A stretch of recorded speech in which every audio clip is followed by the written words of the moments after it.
Hello, and welcome to this panel discussion presented by the Monroeville Interfaith Ministerium. MIM is a partnership of the many faith communities in Monroeville, Pennsylvania. Our area is unique in the wide variety of religious traditions that can be found here. MIM works to encourage fellowship and dialogue among religious leaders and communities, to promote learning and understanding about our varied beliefs, and to provide and advocate for compassion and justice in Monroeville. You can learn more about the work of MIM by visiting our webpage, mimcares.org. You'll also find a variety of interesting programs and presentations on our YouTube channel. I'm Bob Schaefer, pastor of the Good Shepherd Lutheran Church here in Monroeville, and I'll be your moderator today. I'm joined by a panel of leaders from Monroeville's diverse houses of worship. They'll introduce themselves to you shortly.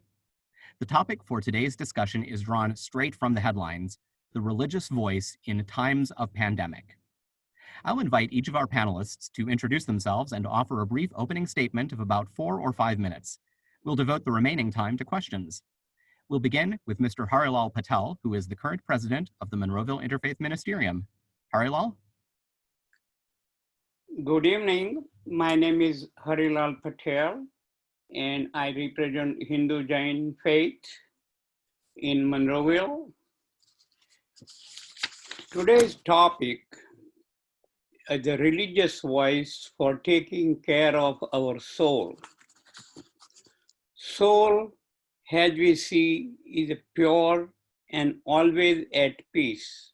However, under this pandemic condition, for more than 2 months, most of our people are locked down in their home, and many of them feel lonely, frustrated,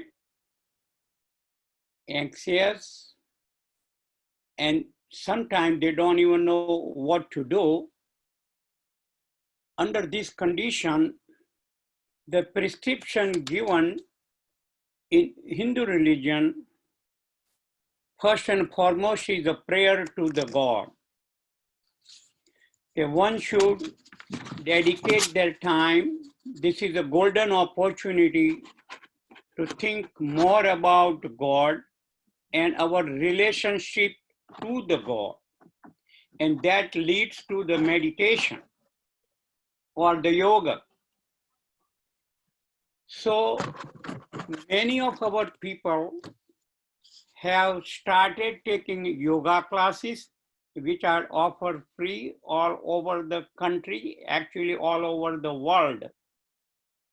Also, there are meditation classes offered by a variety of organizations and also some individual, and people can take those free of charge also. What do they do? This kind of a classes take most of your mental time occupied with relationship to the God. It connects you to the ultimate and takes away all the anxiety you may have and give you a peaceful time. This is the best time where you can hear your internal voice and see through yourself, within yourself, that how you are related to the Almighty God. So the meditation and daily frequent prayers to the God are prescribed under this condition. Thank you, and we'll tell more about it later. Thank you, Harilal. Next, we are going to turn to Rev Ed Shannon, who is a representative of the Protestant tradition of Christianity. Ed? Okay. Hello, my name is Ed Shannon. I'm the pastor at Monroeville United Methodist Church. Honestly, as I was thinking about this topic, Protestant traditions are very varied and wide. So I'm loath to even talk about exactly how every Methodist sees these types of things. So I'm just going to come from my own position, my own tradition, and how I have walked. It's interesting that the COVID landed right in the end of Lent period for us as Christians, and coming into Holy Week and into Easter. In the Christian traditions, we see Jesus Christ as Emmanuel, God with us. And so as we walk through that time, one of the aspects of what we see in God with us is that God suffers with us, that God goes to a cross, that God, in the midst of that suffering, takes on and walks with us. And even through the valley of the shadow of death, that God walks that journey with us. And then on Easter Sunday, we see a burst open tomb. And we believe that God leads us through to new life. And that's the promise of our faith, and that's the storyline that our faith takes in the midst of difficult times. So that was taking place in the midst of this pandemic, sort of opened up a way of looking at faith in the midst of difficult times, that there's a God that is with us. And so we sought as best as we could to be with people in that time, in the name of Christ and in the name of God as we walk together. One of the other things that struck me as I thought about this is that in the midst of those times, the church is called upon in our devotional life to open ourselves to the Holy Spirit and be a vehicle through which God can work in the world. There's a story in John chapter 9 of a man who was born blind from birth, and the disciples are walking with Jesus, and they said, well, who sinned, this man or his parents, that the man was born blind? And Jesus turned and said, neither. He was born blind that the glory of God could be seen in him. And so Jesus turns the focus from blaming or explaining why to see what can be done in the power of God. And so Jesus heals the man and then encourages the disciples to be healers as well. And so that in the midst of that time, is in our Christian traditions, we focused people to try to reach out as best as they could as they were healthy, and in healthy ways to reach out to those around in need in the community and to try to be a source of help in that way. Actually, one of the things we found is that most of us were not online. We are now. And that's one of the new things that came out as we looked at resurrection. We can see new ministries being born or new life being born. In terms of why things happen, that's a struggle. And I wish that we had answers for that. In the tragedies that I've walked in my own life, one of the books that really I drew to was a book by Leslie Weatherhead, who was a Christian, it was a Episcopal pastor in London during World War II, and kept saying his congregation was coming to him and said, if God is all powerful and God is all loving, why is Hitler dropping bombs on us? Where is God? And in the midst of looking at God with us, he wrote this, he had a sermon series that became a book called The Will of God. And he talked about three things. There's an initial will of God that is for peace and for love and to move forward as Jesus came in, as we see God to lead. But then there's what he called the consequential will. There's evil in the world, and evil has real power. And there are times when things move in ways that are not God's will. Jesus, prays, thy will be done on earth as it is in heaven. That tells us we're not in heaven. But there's an ultimate will that brings us through, and it's kind of like putting a rock in a stream. God's love goes around that. So we put our hope that God will bring us through. Hopefully that's helpful. And thank you for the opportunity. Thanks, Ed. Now we are going to turn to Rabbi Barbara Simons, who will share a perspective for us from Judaism. Barbara? So as you heard, I'm Barbara Simons. I'm the Rabbi of Temple David. Lovely to be with everyone. I wish I was sitting next to our panelists at the moment in person at the library, but good to be on the screen with all of you and to always learn so much. So the community of Israel is called that, right? Jews are called Am Yisrael, the people or the nation or the community of Israel. And the idea is that we're very community oriented. So in terms of taking care of spiritual needs and physical needs, include the idea that one, even in ancient times, wasn't to move into an area where there wasn't a physician, where there wasn't a teacher, where there wasn't sanitary facilities and so forth. And the list is longer than that. But that you have to have your basic needs met. And so too, that continues with the many different opportunities that, I should say, assistances that Jewish Family and Community Services offer, not only to the Jewish community beyond that, but including to the Jewish community. Hebrew Free Loan, which the Ministerium supports, trying to help people get a loan when needed that has no interest on it. If you haven't applied to that and you're a member of one of these congregations, please do. And other different kinds of aid groups. And so we help one another. We help within the community. We help beyond the community.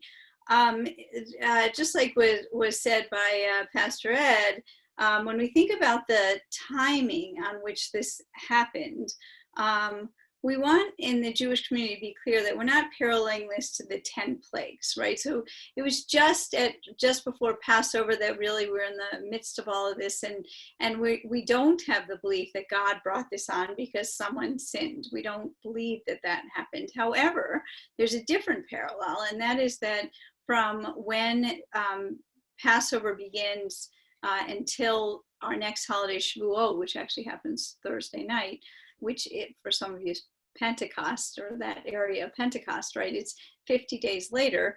There was this period when one of our major teachers around the first century had lots and lots of students, thousands of students who were affected by some kind of, we'll call it plague, though it's not a God-induced thing, but they were affected by that. And even to this day, there are mourning practices that happen because of it. So we do feel that we are in this particular time frame that has just remarkable parallels that we didn't expect to feel. That being said, again, not with this belief that God caused this. So I tell this story from our tradition, I'm sure it's in other traditions too, but of a man who was aware of a forecast that there was going to be horrible torrential downpours and there's going to be a flood, and he keeps getting warnings to get out of his house, to leave his house, and he doesn't go. He says, God will save me. And it starts to rain and it gets harder and harder, and the emergency vehicles come by. He says, no, I'll stay here. God will save me. And then it's flooded enough up his stoop, and the first floor starts and so forth. And so the boat comes by to say, no, God will save me. And then ultimately he has to get to the roof of his house. And unfortunately, we can actually picture this now, Katrina and so forth, that the helicopter comes and lowers the road. We will save you. No, God will save me. And the man drowns. And he gets to the world to come. And he says to God, God, why didn't you save me? And God says, I did. I sent a warning, and I sent an emergency vehicle, and I sent a boat, and I sent a helicopter, right? That we are to be able to access the helpers out there, as it were. So we have prayers for healing.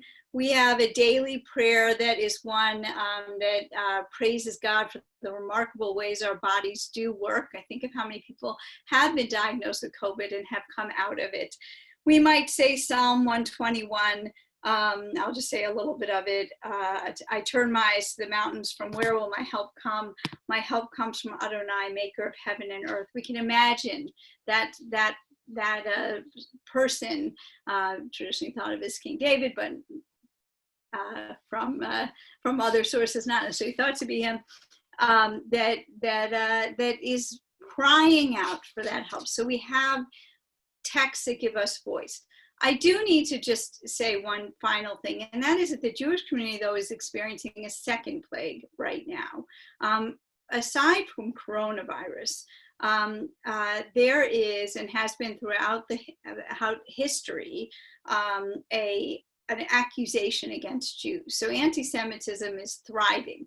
And so if we look at the Black Plague, right, because Jews immersed in the ritual baths, because they washed hands, and we still do both of these, after coming out of the cemetery, they didn't know from germs back then, but that Jews survived maybe in slightly better numbers than anyone else. So of course we were the cause of it. So now too, anti-Semitism is on the rise. Jews are blamed for the virus.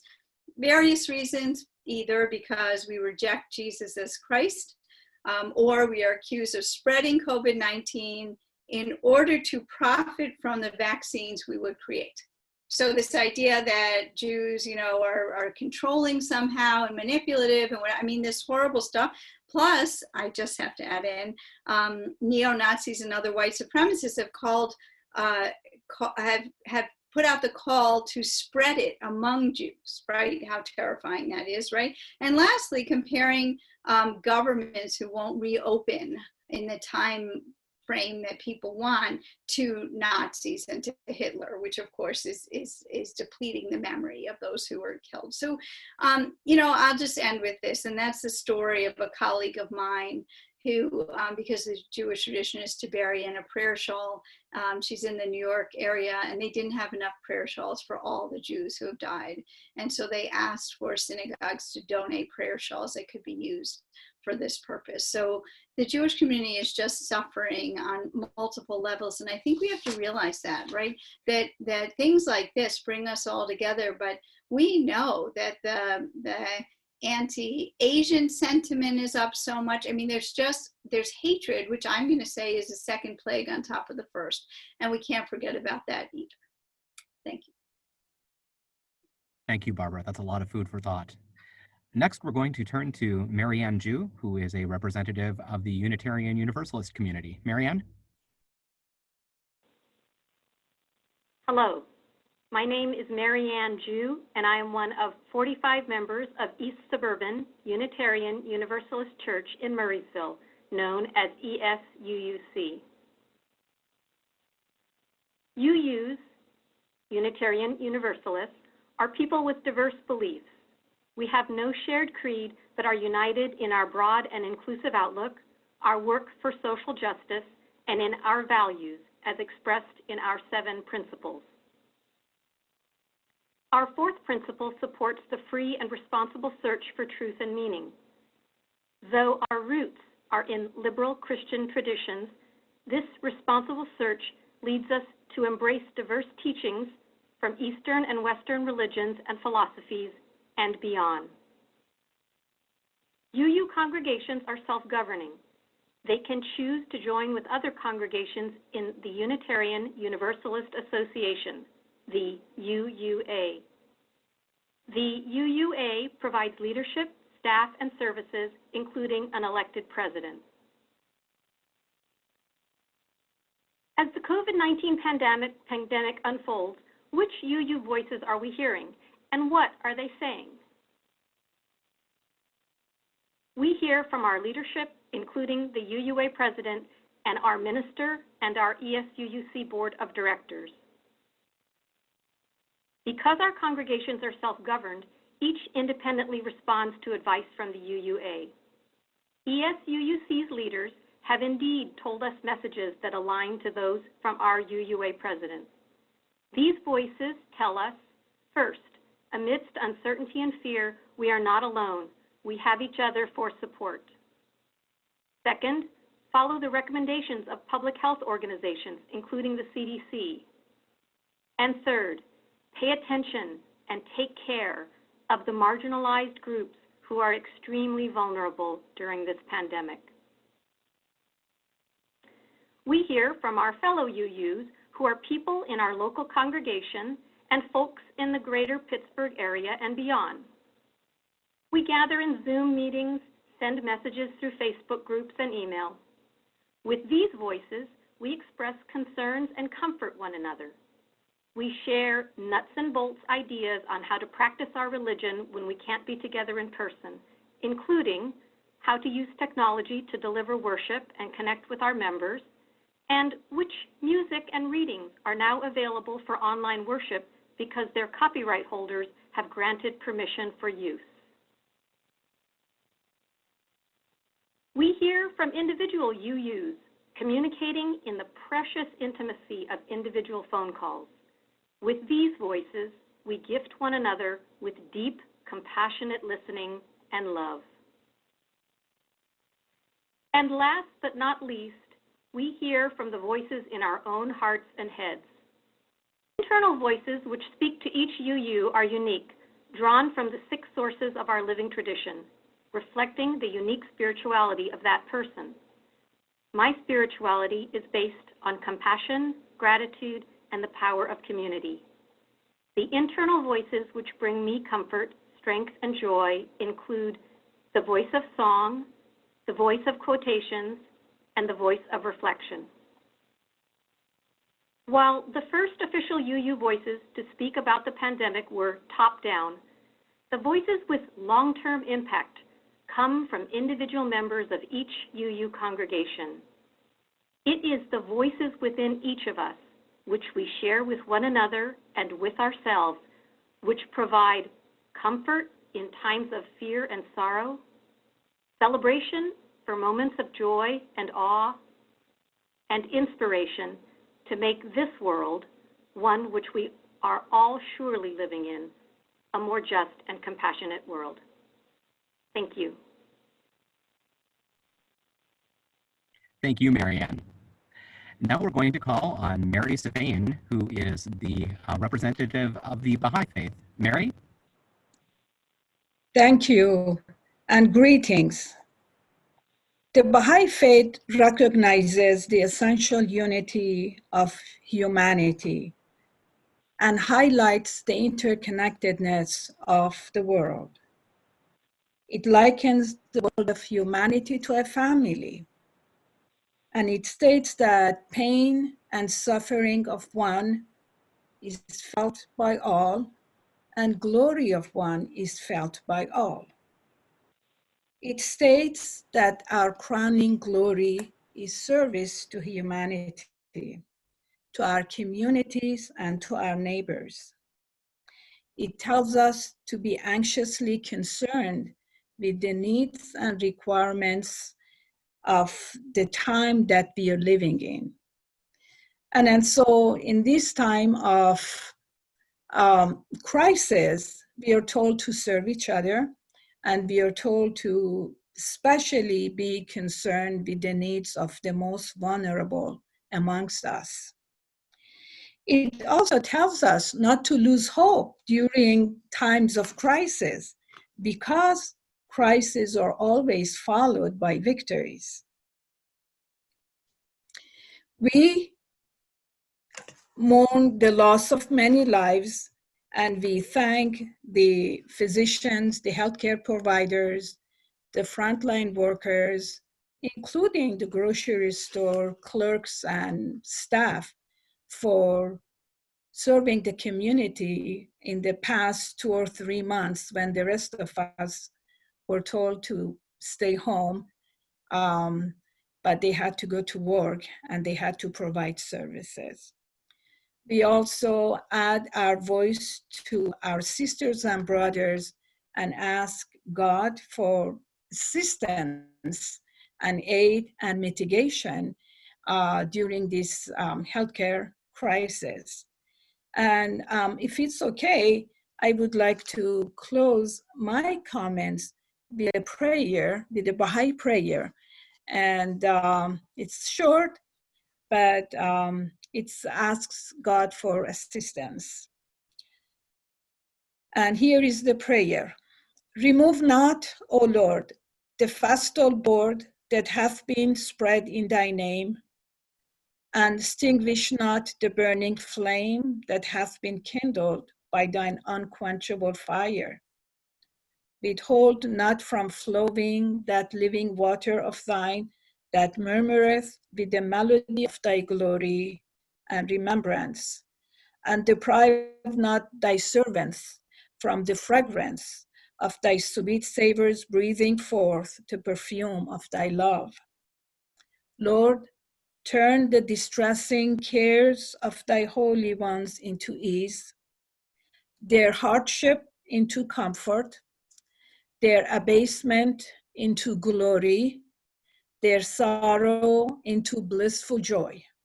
O thou that holdest in thy grasp the reins of all mankind. Thou art verily the one, the single, the mighty, the all-knowing, the all-wise. Thank you. Thank you, Mary. And for our last word, we're going to turn to Deacon Mike Kelly. Mike, take it away. Thank you. I'm Deacon Mike Kelly, Christ the Divine Shepherd Parish, which is newly formed and has combined the churches of Monroeville, Pitcairn, and Penn Hills together, the 6 churches. In our tradition, we are a sacramental people, and sacraments are by their very nature tangible. And one of the things that has been so difficult here is the inability to share those sacraments with the people. We're doing so maybe on a limited basis, but this is just such a strange new environment. Stay home, we're all being told to stay safe, and yet our people are longing for spiritual nourishment through the sacraments. Pandemics are nothing new, really. If you look at the history, in around 250, there was a pandemic. In the 14th century and in the 16th century, there were also pandemics. And in fact, in our own 20th century, 100 years ago, we had the pandemic of the Spanish flu. In each of those times, the Catholic Church tried to minister to the people as best we could. And it's not an issue of we're afraid of getting anything. Frankly, our bishop tells us that he is more concerned about us giving something than getting something. So our way of handling things over those other plagues have been to go and to try to do what we can. In some of the places, I think in the 14th century, Charles Borromeo was doing masses outside people's houses so that multiple people could hear it. We're doing the same thing now. We have the technology of live streaming. We began live streaming our masses, and we do that actually 4 times a week, Monday, Wednesday, Friday, and Sunday. We live stream Mass for the people. What we cannot do is provide for them the Eucharist, which is so important to our tradition. And hopefully, we will be moving back to that sometime soon. But today, we are beginning to look at reopening churches for limited access. Some of the churches for private prayer. We have begun to allow funerals at Mass again, but it's still limited to the number of people based on the public guidance that we receive from our officials. What helps is that we remain a community. I mean, we're so used to being community that we need to strive for ways to do that. And we do that primarily by sharing information on websites, on Facebook, and all the tools that are now available to us. We are in an age where people need to hear about God. People are now thirsting for God because they've either been deprived of the ability to come together, or they're beginning to question things because of what's happening around us. And so we continue to reach out to our people. We continue to engage them as much as we can. Some of our live stream masses, one of the organists on Facebook has been providing lyrics to the songs, to the hymns, so people can actually sing along. We also have prayers that we do all the time. And it's very easy for Catholics to come together and pray the rosary or something like that is typical to our religion. But the thing is, as everybody has kind of pointed out here, this is not a plague from God. This happened because sin came into the world, and God will see us through. Thanks. Thank you, Mike. And I want to thank all of our panelists for not just for what you've shared with us so far, but for your compassionate and faithful and flexible and creative ministry in our community. We all know that it's been a challenging couple of months, but we are grateful for your service. So the first question I'd like to toss out is just a simple matter of what practices have your houses of worship found to be most helpful in navigating the challenges these last few months? It was interesting. I had been on sabbatical before this, so I came off right into this, and it was hard to get back without getting back. And so the first was, we are low tech compared to Good Shepherd Lutheran Church. And so we were debating what to do. And clearly I wanted to go with Zoom because we wanted to be interactive and not having it be sort of everyone could watch. But then the next question was, how much do I share the screen, right? How much text is in front of us? Our movement created a flip book we could use, whatever. And it became very clear that people wanted to see each other's faces. And so if you put up a PowerPoint or a flip book or whatever, right, you can see a few faces on your side, but you can't see. And so recognizing that was what the deep need had been and still is, I think was a really important lesson in terms of relationships. So just on that, even on that technological level, that was one of the lessons that we learned. This is Harilal. For Hindu Jain temple, once we put life into what you see we call murtis, we have to take care of them. So all our 3 priests were taking a rotation, and twice a day they were making offering we call arti lively, so you could always contact directly and see it live on Zoom. Besides those daily 2 activities, they were also conducting special activities we call Havan. There are numerous different kinds. So once a week, they were organizing different activity, and they are still continuing because temple is even today not open yet. I mentioned earlier about the live streaming masses. There is also, we do that, but every day a priest is saying some sort of private mass for the intentions of the people. So even though you may not see it, the church continues to pray. Yeah, one of the things that hit us, I mean, we were not really tech savvy either. We were online a whole lot. And we realized that God got us outside the doorway, whether we wanted to go or not. And actually the first couple of weeks it was on my cell phone, and my daughter, basically, we did the services from our living room, which I really enjoyed. And actually Facebook allowed us to do Holy Week from our dining room table. So we did the Monday, Thursday, and the Good Friday Tenebrae from the table, which I thought was really cool. Then we got onto Zoom, and almost all of our different classes and small groups are up on Zoom at the moment. So folks, we're learning. We tried Mevo this week, which is, I think, better in terms of in the sanctuary. We're now in the sanctuary trying to figure out what to do. So the learning curve has been substantial, and God has gotten us through it, which I'm really grateful for.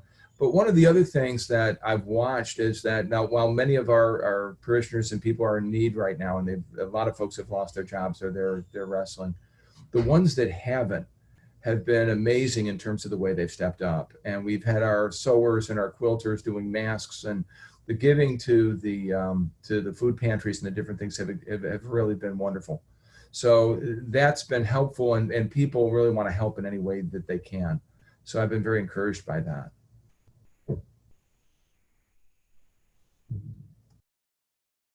As you think about your different faith traditions, what things in your scriptures or your wisdom traditions from your faith do you think would be helpful for our audience right now? What do you draw on? So I mentioned that UUs derive their own unique blend of spirituality. So my current spirituality and the practices that are sustaining me include the voice of song. One of the songs from our UU hymn books is a song that I shared during the recent MIM Interfaith Gathering, which is available now on the Monroeville Interfaith Ministerium YouTube channel. That's titled Voices of Hope and Comfort. But I also draw sustenance from songs that I listened to as a young girl. So You've Got a Friend by Carole King and James Taylor, Let It Be by the Beatles, and What the World Needs Now by Hal David and Burt Bacharach. The second voice that sustains me now is a voice of quotations. I love them because they're brief, little concentrated nuggets of wisdom. And these words right now are at the top of my list from Rebecca Solnit. When all the ordinary divides and patterns are shattered, people step up to become their brother's keepers. And that purposefulness and connectedness bring joy, even amidst death, chaos, fear, and loss. And the third is the voice of reflection or prayer. And my current two spiritual practices are an ongoing reflections of gratitude throughout my day, and my personal version of the Buddhist metta, loving kindness meditation for the well-being of all. Thank you. Rabbi Bardsman mentioned the Psalms earlier. Our Liturgy of the Hours, the prayer of the church that is basically sung throughout the entire day, throughout the entire world, is based around the Psalms. And the Psalms bring us comfort, they bring us enlightenment, they bring us closer to God simply by hearing the words of the psalmist and the beauty of both God and creation. I think for me, the thought that we have a kind Father that is loving, that is merciful, that is generous, that wants us to be happy. I think that is a thought that is comforting to me. Several of the members, they said that they don't see God as revengeful, and that's exactly how I feel. So having a loving, kind Father, what else do we want, you know? But the fact is that this life, this material life, will bring with it challenges and illness and pandemics. And then so that, you know, we have to accept those things as a fact of life and then learn from them. You know, sometimes we can learn from crisis, and that would be our lessons, that what is the learning in this crisis for us, and us meaning humanity, and then apply it to our lives. Thanks. What hit me, first of all, I was thinking the same thing that Deacon Mike was saying as well, that when I turn to scriptures, one of the places that I go is the Psalms. And they're absolutely beautiful. And I find a great deal of inspiration there. Also from the Beatitudes in Jesus and the teachings. I think also one of the things that I've been really finding with many of us as pastors have found that in our Zoom meetings together, that while we're supposedly sequestered at home, our work has really not gone away at all. It's actually multiplied.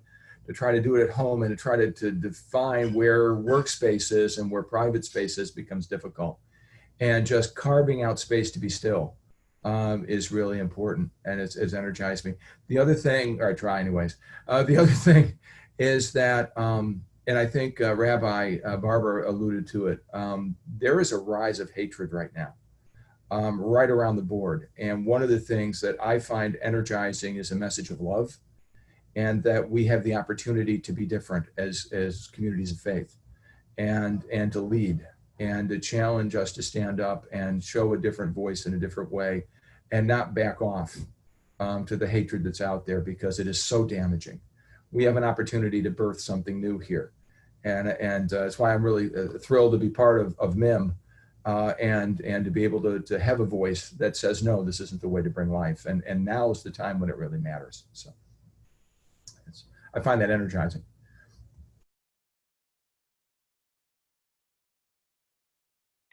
Thanks. I know that we are anxious to put all of this behind us, but I'm wondering if there is something from all of this experience that you are planning to take forward with you, things that you've learned that are going to be useful in your future ministry, experiences that you just don't want to forget because they matter. What's something that you will take forward with you from this? We're planning to not go back. That many of the things that we found in terms of being online and being outside the doors are things that we need to adapt and to bring into the ministry from here on out. And so that's one of the pieces that I think we're looking and hoping to take with us. And also the transitioning is going to be very interesting. How to do that safely. Each week I say to folks, wearing the mask is a statement of love. It's a way that I protect you, and a way that we share faith as people of faith, that we care and compassion and concern for one another and mercy. So to begin to take a look at how we do that within our communities, to stay outside the doorway.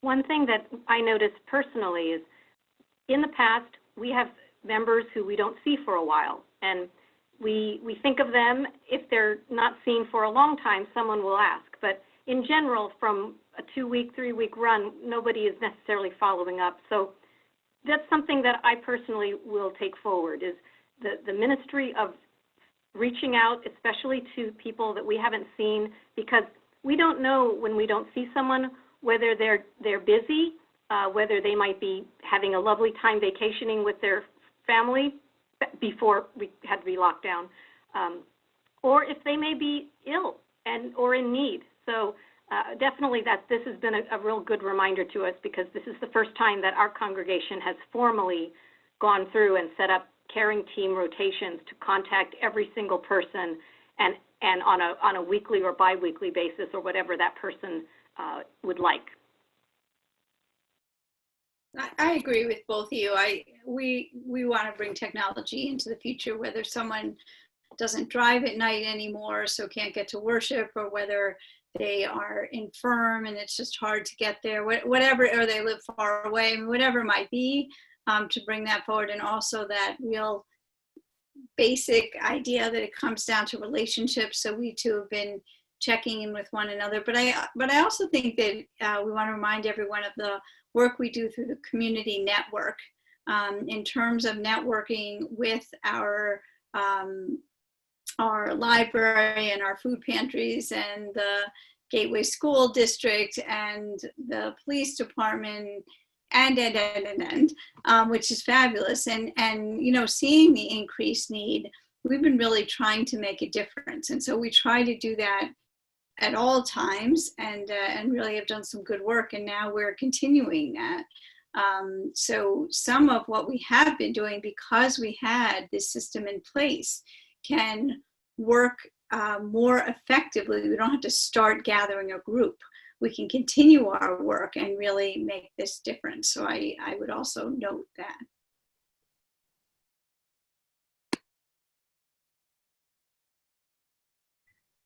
I suppose that the ahead, idea Mike. of live streaming services will probably continue. And because there will be people for some period of time who are not comfortable coming into crowds. So we need to continue to minister to those people.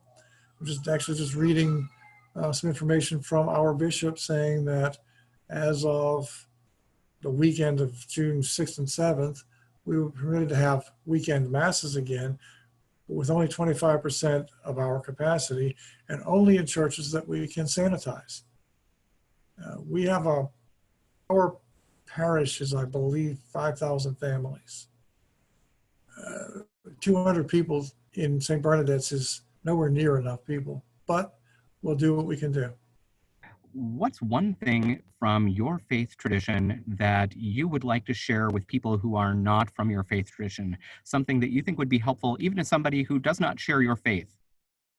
I think with the Methodist traditions, there is what we would say is an intermarrying between inner piety and social piety.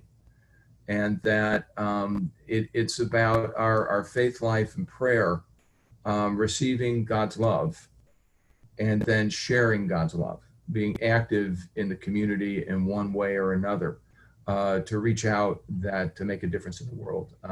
That's loving and lifting and guiding. So That would be, I think, from my perspective. I would say, and I am on my screen next to Mary. So as I think to the Baha'i community, you all have those flags of love your neighbor, right? Some interpretation of love your neighbor as yourself, and a physical flag. And so as I think of that, I think of how within our tradition, but within all of our traditions, we have interpretations of that, and that we have to figure out both sides of that, right? Sometimes it's hard to love ourselves, and therefore, if that's the guiding point, how do you love someone else? But this idea of loving our neighbors at this time is key. So I actually won't say that's specifically Jewish, though obviously there are Jewish interpretations to it.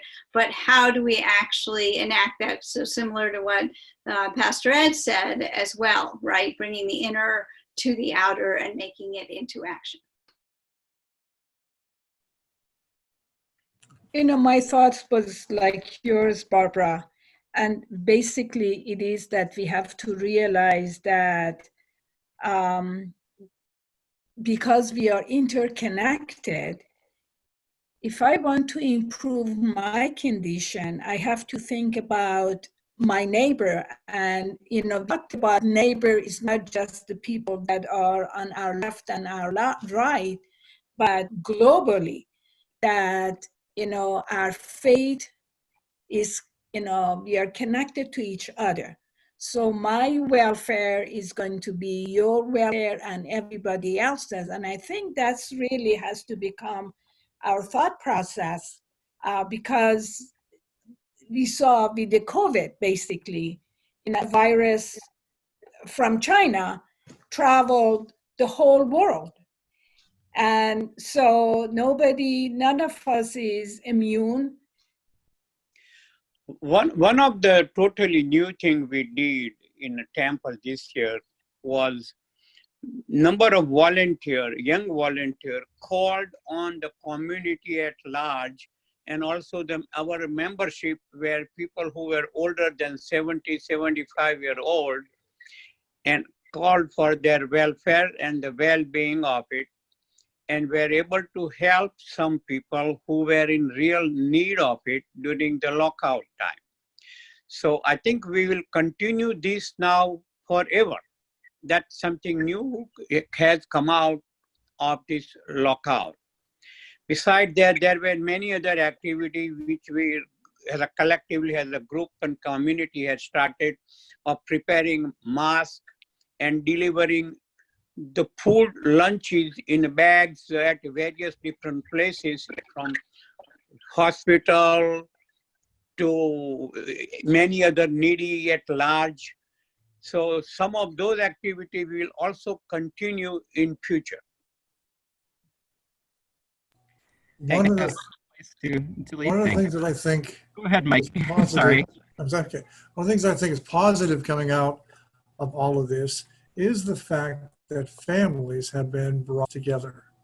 Families have been spending time together, and everyone's life has been so busy before this. We've all had to slow down and maybe value the things that are most valuable: our families, our relationships, our faith, and the things that are left to us during the time when we can't do much of anything else.